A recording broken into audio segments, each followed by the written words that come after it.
Shalom, saudara yang dikasihi Tuhan. Saya berdoa saudara dalam keadaan baik, sehat, serta melimpah dengan ucapan syukur.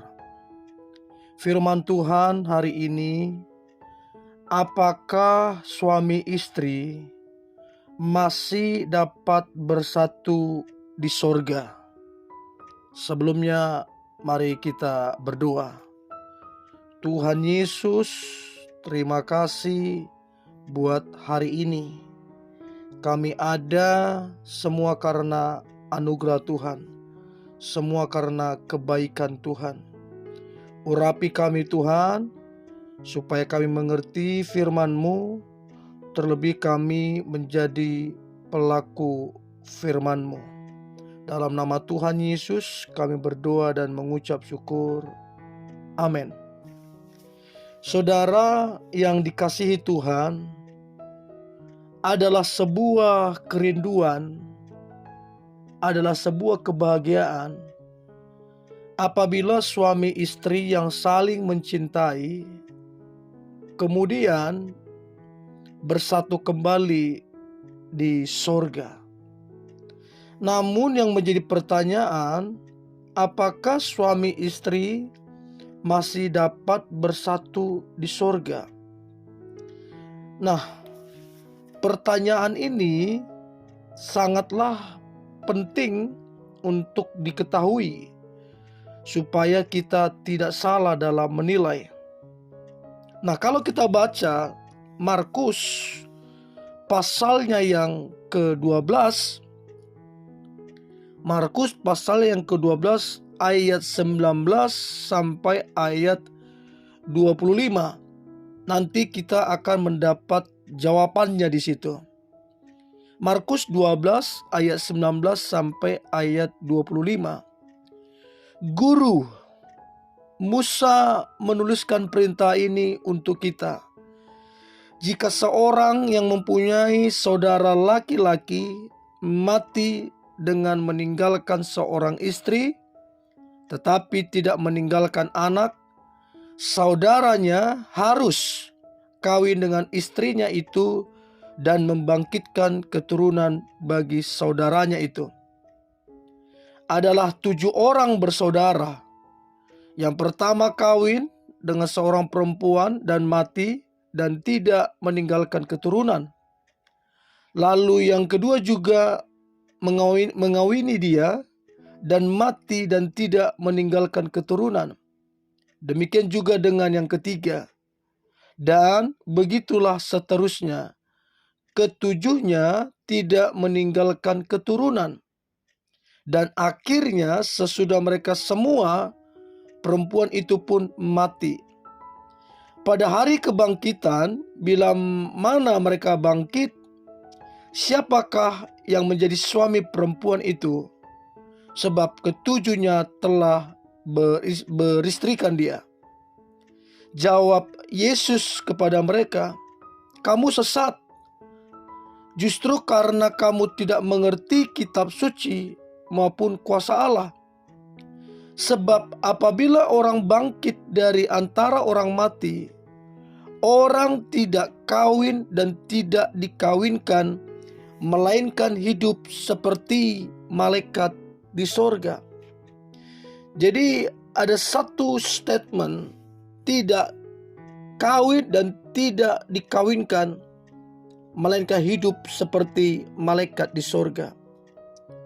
Sekalipun kita mengingat ada sebuah janji yang kudus saat kita menikah, yaitu sakramen perkawinan, di mana suami istri berjanji untuk hidup semati sampai maut memisahkan. Secara prinsip demikian.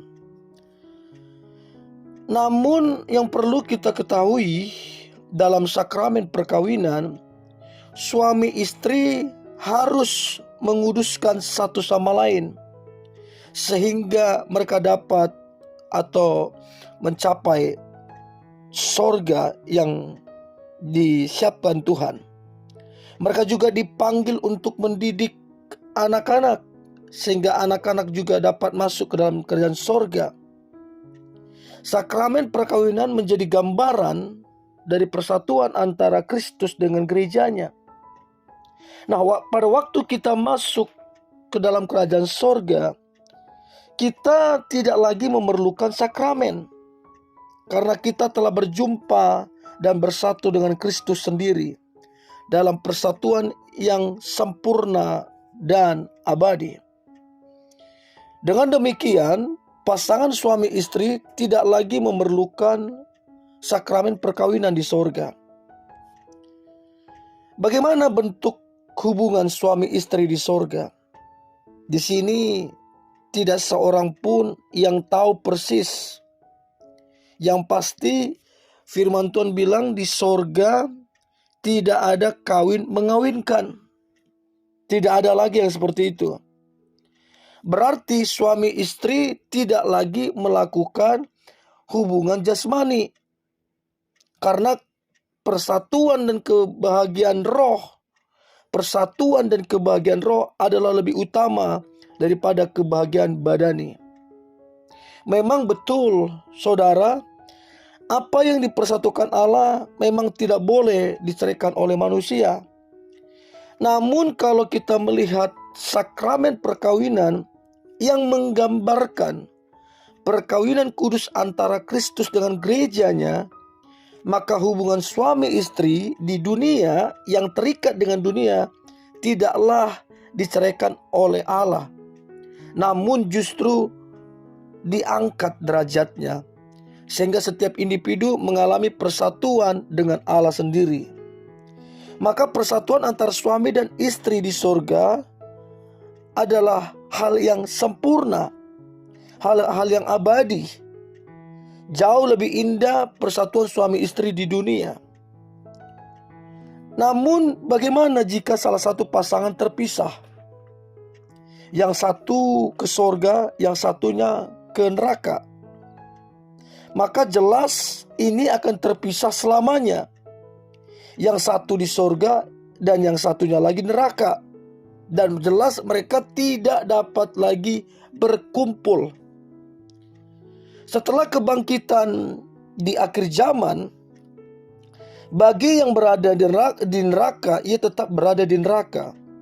Karena neraka adalah keterpisahan yang kekal dengan Tuhan. Dan surga adalah persatuan kekal dengan Tuhan. Maka neraka dan surga tidak mungkin terseberangi.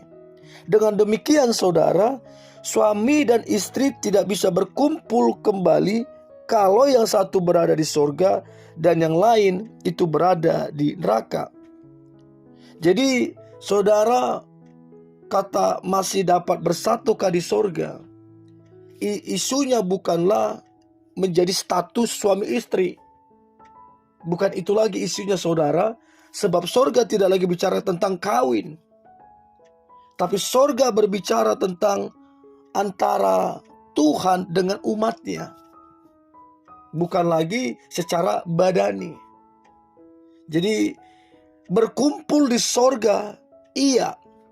Tapi kalau menjadi status suami istri, berkumpul jadi suami dengan istrinya, suami orang tua dengan anaknya, tidak lagi seperti itu saudara. Sebab sorga itu tempat bertemunya mempelai pria dengan mempelai wanita, yaitu Kristus dengan kita orang percaya. Jadi di sorga tidak ada lagi kawin mengawinkan, tidak ada lagi ikatan suami istri. Di sorga adalah pertemuan kekal antara mempelai pria dengan mempelai wanita, yaitu Kristus dengan gerejanya, yaitu kita. Mari kita berdoa. Terima kasih Tuhan Yesus, kami diingatkan bahwa sorga itu bukan tempat kawin mengawinkan, bukan tempat kumpulnya suami istri bersilaturahmi, namun sorga tempat bertemunya mempelai pria dengan mempelai wanita, yaitu Kristus dengan mempelainya, yaitu gerejanya, yaitu orang percaya. Terima kasih buat firman ini, supaya kami mengerti dan paham, dan iman kami tidak tergoyahkan. Iman kami tidak menyimpang. Terima kasih Tuhan Yesus, di dalam nama Tuhan Yesus kami berdoa dan mengucap syukur. Haleluya. Amin.